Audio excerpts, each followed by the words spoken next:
may interview yung mga American News channel, TV channel. O di ba? Mga kababayan kahanga-hanga. Ito po ay isang unfolding prophecy tulad ng sinabi natin kanina. Yung China pala, mga kababayan, nag-attempt din. Yan report ng South China Morning Post. A flight anomaly has delayed ambitions for the Tianlong 3 to start delivering satellite for Chinese mega constellations. China launches heavyweight rocket to challenge SpaceX Falcon 9. It fails. Piki kasi yung mga made in China.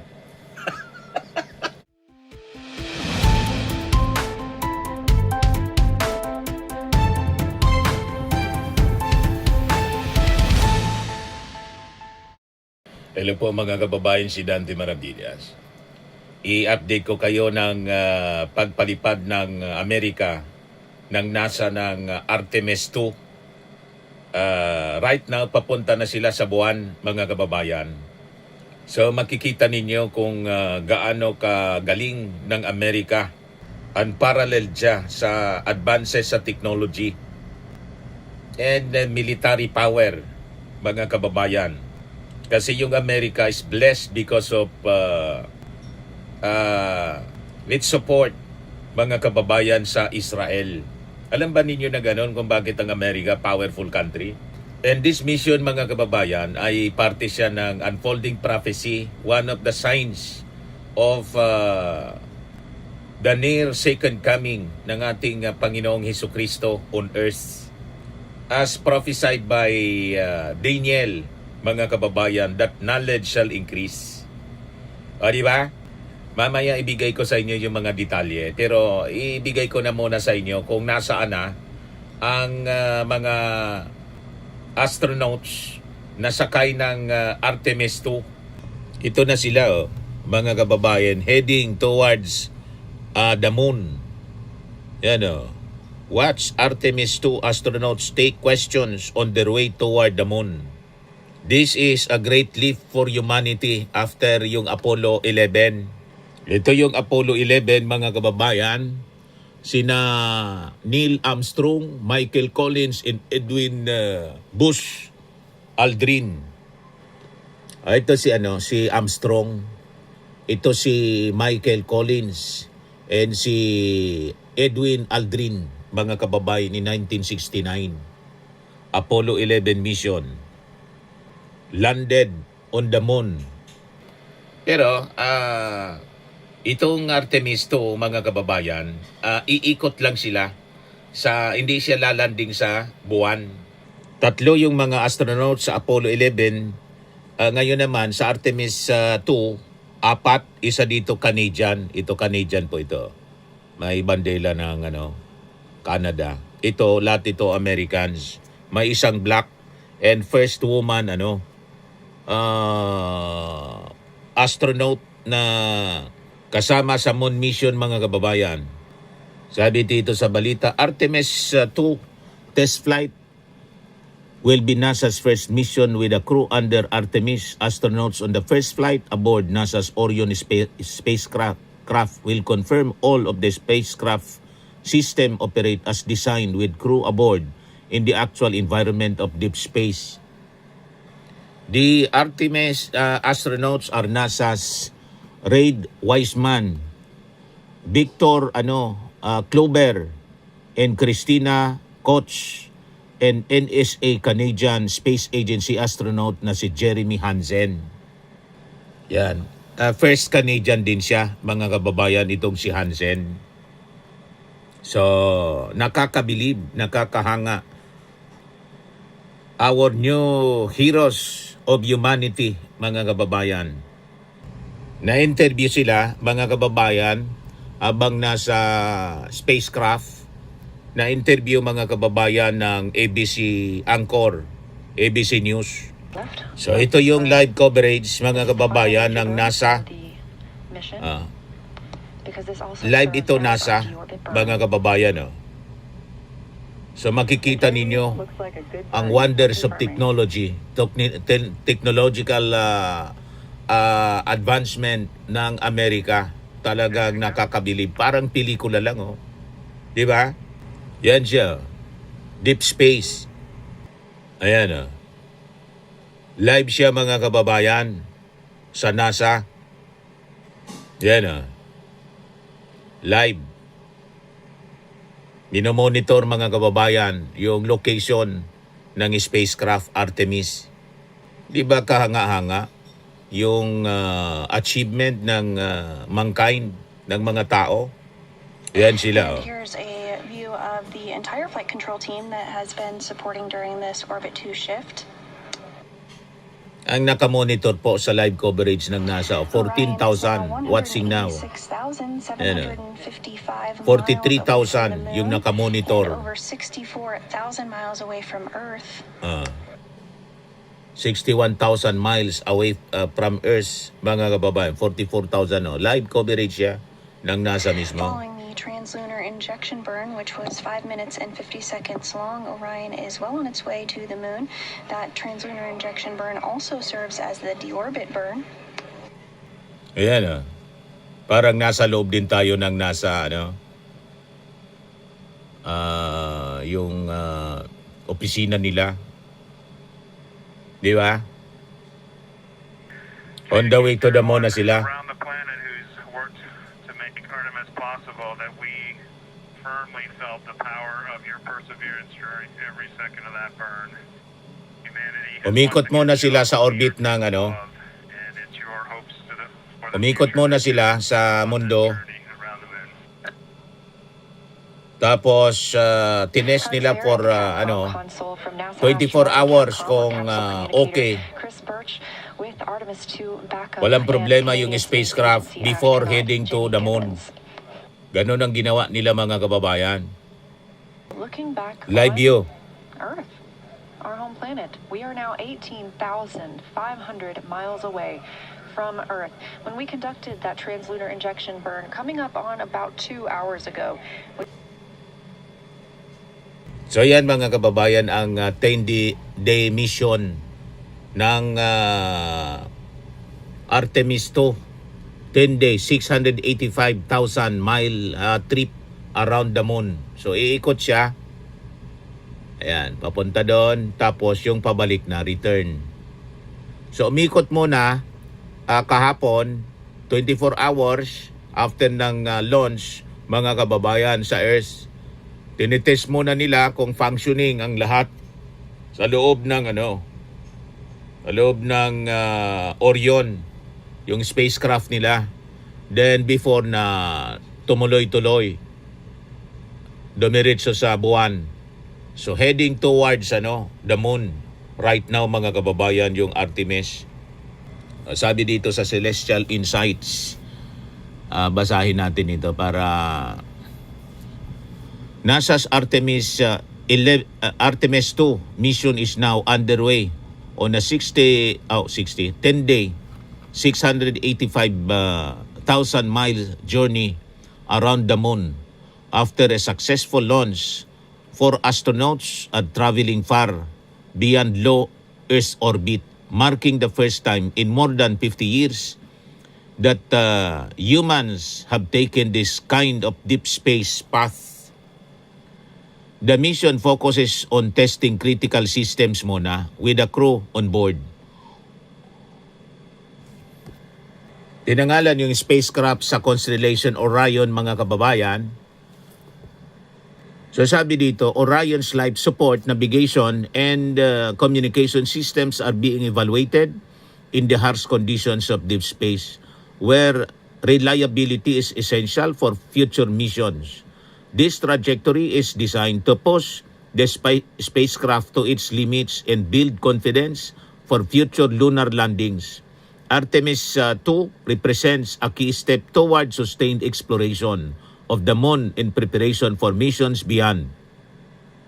So ito si Christina Cox will become the first woman in history to travel to the moon on NASA's Artemis 2 mission. Napakagaling. So sabi dito, Artemis 2 Orion has left Earth's orbit and now is heading towards heading to the moon after day 1, 6 hours covered. Umikot muna sa orbit ng mundo, pagkatapos diretso na papuntang buwan. Velocity 7,196 mph or 11,580 kilometers per hour. Ang distance ngayon, mga kababayan, around 37,000 to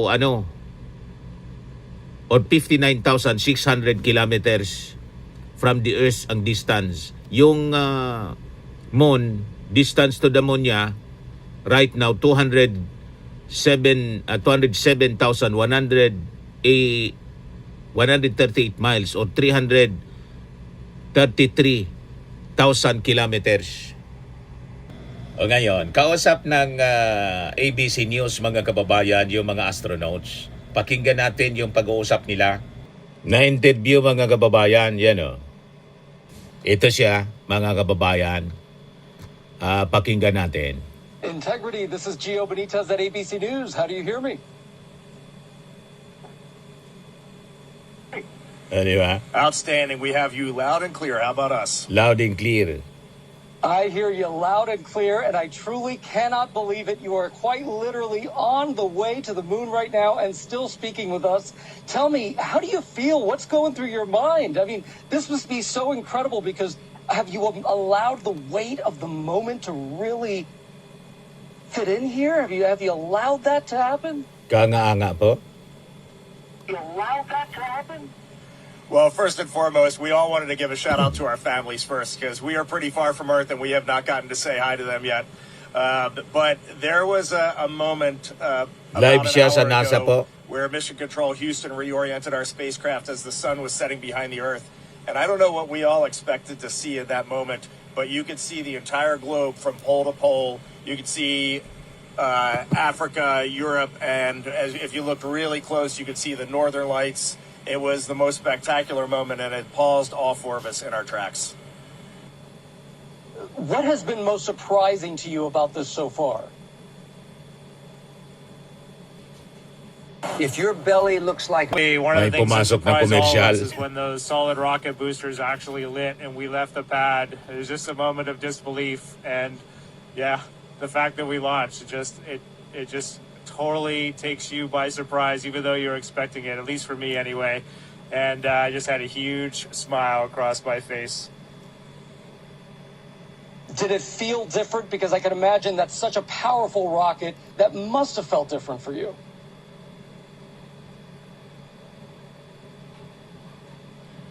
One of the biggest surprises was how smooth riding those solids was. We all expected a really just dynamic ride, a lot of motion. We were prepared to potentially not being able to see telemetry, to maybe even not being able to, touch switches, and it was very smooth. It was a definite difference when they separated and we were just on the main engines, but just a steady rumble and a great ride.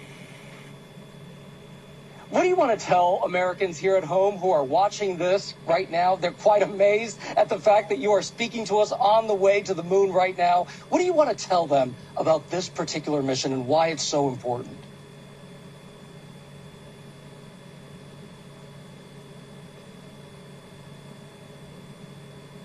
Naka-off microphone. First and foremost, I would just like to say thank you. Your support and trust in us has enabled this, and so many people that have worked for so long to make this possible. But also, we're just getting started. We've worked really hard, and even though we were a little surprised to actually launch yesterday, we have a lot of mission left ahead of us. And so I really want to tell them, stay tuned and keep tabs on what's going on. NASA's doing a great job of communicating all the things to come. I can't even tell you how many cheers were there on the ground. I was there watching you all lift off from the Kennedy Space Center, and everyone was so excited, so happy, and that was just incredible. Jeremy, I know this is your first time in space, and you're surrounded by all of these space vets. What's it been like for you that this is your first mission there?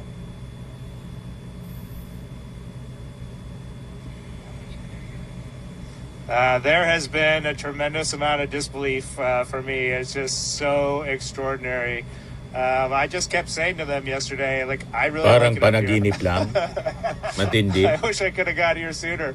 It's just such a tremendous Part of place to be. history. The views are extraordinary. It's really fun to be floating around, and it just makes me feel like a little kid.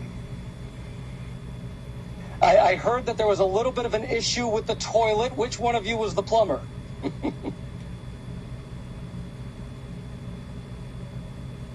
I'll take that one. I'm the space plumber. I'm proud to call myself the space plumber.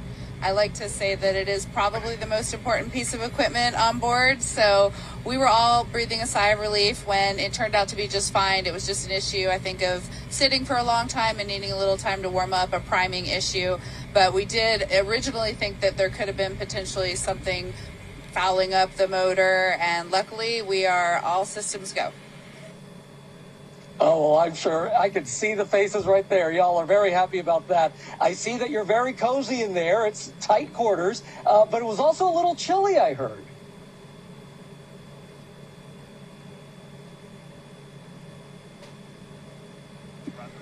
It is quite cold, and we're wishing we had the lower temperature sleeping bags with us. But right before this PAO event started, I pulled my knit cap off, and I'm ready to put it back on. But Houston's been working with us to change fan speeds and temperature set points, and we've actually been able to warm it up a lot better in the last half a day or so. Our last nap before TLI, we got a lot more comfortable. Well, that's a really interesting question. How is it that you take a nap in there? What does sleeping even look like?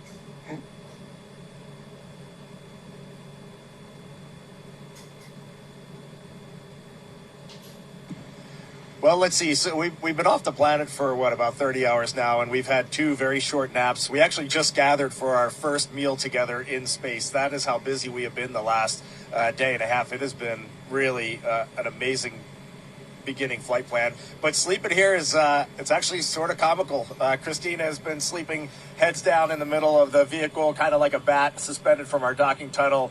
Victor's been up where Jeremy is right now. He's got a nice little nook wedged in there. And then Jeremy has been stretched out on seat 1, and I've been sleeping under the displays just in case anything goes wrong.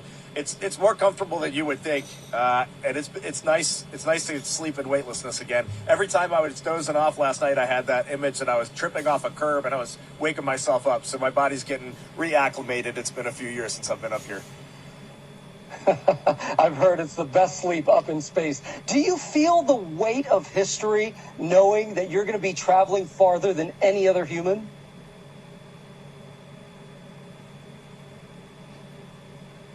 This robot.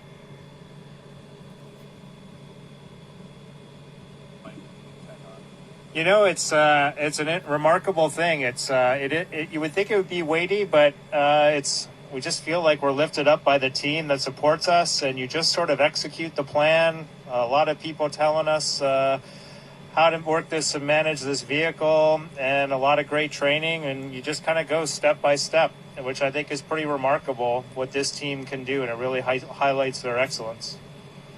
And I think I just want to add, we just got done our translunar injection burn, and it was pretty tense moments there. For a second, and when we got done that burn, we just kind of looked at each other as a crew. We have been to the moon before in 1968 through 1972. It's been a long time since we've been back, and I got to tell you, there is nothing normal about this. Sending 4 humans 250,000 miles away is a Herculean effort, and we are now just realizing the gravity of that. Yeah, nothing normal about this. What are you most excited about once you get to the moon?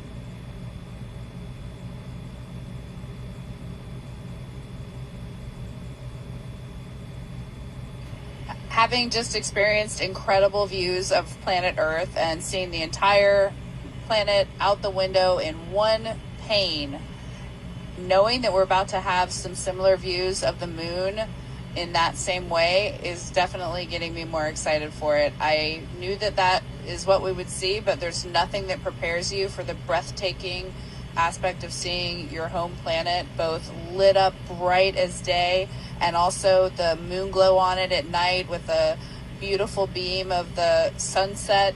and knowing that we're going to get similar views of the moon, I'm really excited for that. And then, of course, heading home. Right now, we're in our cruise phase outbound, but we'll be turning our sights back on our home planet shortly. Shorter, probably, it's going to fly by, but we're just excited for both of those milestones. As you all know, there is so much division at home right now. What is it that you're feeling, and what message do you want to send to the American people about what you're seeing out that window?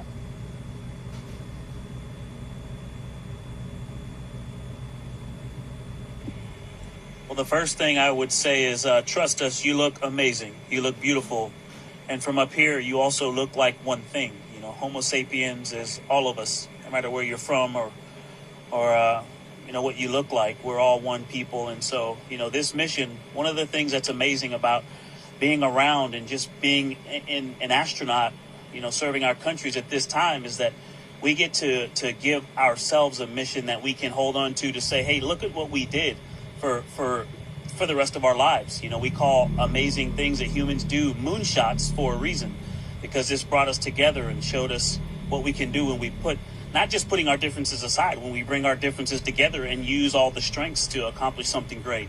And so this mission will give us one of those that we all can remember and hold on to for the rest of our days. And I hope people will tune in and give us a chance. Integrity, what an honor to speak with you. Thank you so much. And Tegar, that concludes the ABC News portion of the event. Please stand by for a voice check from Fox News. Yun yung interview, mga kababayan ng ABC. Sunod yung Fox News. May interview yung mga American News channel, TV channel. O di ba, mga kababayan kahanga-hanga. Ito po ay isang unfolding prophecy tulad ng sinabi natin kanina. Yung China pala, mga kababayan, nag-attempt din. Yan report ng South China Morning Post. A flight anomaly has delayed ambitions for the Tianlong 3 to start delivering satellite for Chinese mega constellations. China launches heavyweight rocket to challenge SpaceX Falcon 9. It fails. Piki kasi yung mga made in China.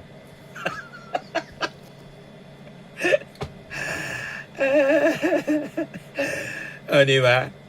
Kaya huwag kayo naniniwala sa technological advances ng China. Fake po. Yung mga ginawang armas, sinupply sa Iran, hindi paso. Wala pang makakapantay sa Amerika, because America is a blessed country siya. Kasi that's the promise for any country. Number one protector po ang Amerika ng Israel. Yun ang promise ng Diyos sa Israel. Yan po. The primary Bible verse regarding blessing Israel is in Genesis 12 verse 3. Where God tells Abraham, I will bless those who bless you, and him who dishonors you, I will curse. May sumpa po, yung dishonor, mambabastos, lalaban sa Israel, mga kababayan. May curse. This promise, which extends to Abraham's descendants, Israel, means God favors those who favor them. In Numbers 24 verse 9 also reiterates this. Whoever blesses Israel will be blessed, and whoever curses Israel will be cursed. So yun ang significance nito. This promise is considered a lasting covenant that extends from Abraham to Isaac, Jacob, renamed Israel, in the nation of Israel, and is still believed to be in effect until today. Until today, mga kababayan. Kaya lagi kong sinasabi, ipanalangin natin ang katahimikan sa Israel. Kaya yung mga lumalaban sa Israel, mga kababayan, isinusumpa. Tingnan ninyo ang nangyari ngayon sa Iran. O di ba? At tingnan ninyo ang Amerika, mga kababayan ngayon. America is blessed because, siya ang number one defender, protector ng ng Israel. Kaya kahit nag-attempt yung Iran to assassinate Trump, nag-survive si Trump. May purpose ang Diyos kung bakit. Nakita ninyo mga kababayan? Kaya we are on the right side of history. Hindi man natin inaaway siyempre yung Iran. Kausap nga mga kababayan, yung foreign minister, pinagbigyan tayo. Wala man tayong bansa na inaaway para dumaan yung ating mga petroleum na binibili sa Strait of Hormuz. Pinagbigyan tayo ng Iranian government, mga kababayan. Pero wag nating aawayin yung Israel po. Kasi Israel is the apple of God's eye, mga kababayan. A blessed country, the promised land. Diyan po mga kababayan sa Israel. Magro-rule yung ating Panginoon sa millennium reign of our Lord Jesus Christ sa kanyang malapit ng pagbabalik. At itong advances in technology by mankind, mga kababayan, parte siya sa mga signs of His near second coming on earth, mga kababayan. Alam ba ninyong ganon? As prophesied by Daniel, that knowledge shall increase. Yan po. Sabi sa Daniel, Daniel 12 verse 4, But thou, O Daniel, shut up the words and seal the book, even to the time of the end. Kita ninyo? Many shall run to and fro, in knowledge shall be increased. Sa Daniel 12 verse 4, this prophecy signifies that in the final days, trouble will increase tulad ng nangyayari ngayon. And more importantly, human understanding and knowledge will rapidly grow. Kita na ninyo mga kababayan ang exponential increase in knowledge beginning in 1900. Di ba? Kailan unang nakalapag sa buwan? 1969 lang. Yung tao. Nung World War I, may mga eroplano na rin pero mga obsolete. Di ba? Kailan lang mga kababayan na imbento yung mga eroplano na nagbigay daan sa mabilis na pagta-travel ng tao. Di ba? Noon po ang gamit po kabayo, kalabaw, kalesa, kahit dito sa Pilipinas, paano ng mga Kastila? Kalesa. World War II, may mga sasakyan na rin, mga kababayan. World War I, may eroplano na. World War II, mga tura-tura. Di ba? Pero ngayon, matindi ang mga eroplano ang bibilis. Yung mga bombers ng Amerika. And the space exploration po. Beginning in the 1950s. In 1969, mga kababayan, comes America, landed on the moon. 1969, na ulit ngayon, mga kababayan. With America again. Yung Russia po, nawala na yung space mission nila. Yung kanilang Mir spacecraft, pinababa na po. Mayroon tayo International Space Station. You see? So makikita natin, mga kababayan, yung NASA ng Amerika. The advances of technology as America is blessed. A blessed country, mga kababayan, for blessing and protecting Israel. As promised in the Word of God, in the increase of knowledge, mga kababayan, as prophesied by Daniel. Ayan nasabi dyan. Key aspects of the prophecy sa Daniel chapter 12 verse 4. Shut up the words and seal the book. Daniel was instructed to keep this specific prophecy hidden or secure until it was needed in the future. The time of the end. This indicates the prophecy refers to the period just before the return of Jesus Christ. Run to and fro. This phrase implies increased movement, worldwide travel. Tingnan niyo yung increase in travel, mga kababayan, sa buong mundo. Ngayon, kausap mo pa lang, mamaya nandun na sa Amerika. And this time, nakita ninyo, hindi lang sa buong mundo, sa mga bansa sa buong mundo, ang may increase in travel, is pati space travel. An indication of the fulfillment of prophecy, advances in knowledge, that knowledge shall increase before the end, mga kababayan. So yung phrase that knowledge shall increase, this is widely, by the way, ito pala, worldwide travel and perhaps a relentless in seeking knowledge. Knowledge shall increase. This is widely interpreted as an exponential growth in technology, scientific advancements, and technological ability, as well as a deeper understanding of biblical prophecy itself in the modern era. Ngayon yan nangyayari, kita ninyo, pati yung communication po. You can talk to anyone instantaneously through your cell phone. Na hindi siya possible, mga kababayan, 20 years ago. Di ba? Mga kababayan, kailan lang na nagkaroon tayo ng mga cellphones na may camera at dati PLDT yung gamit natin, long distance. Di ba? Noong panahon, telegrama. Ngayon text. At live call. Pwede kang tumawag sa iyong sa iyong mahal sa buhay na nasa ibang bansa, live. This is a proof ng advances ng technology. As prophesied by Daniel, to come before the second coming of our Lord Jesus Christ.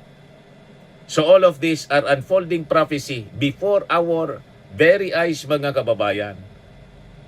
Pati itong pagpalipad, mga kababayan, ng Artemis 2 as proof of advances in our technology. Ganun pala yan, Mr. Maravillas. Ganun po yun. Kaya lagi kayong magbabasa sa Bible.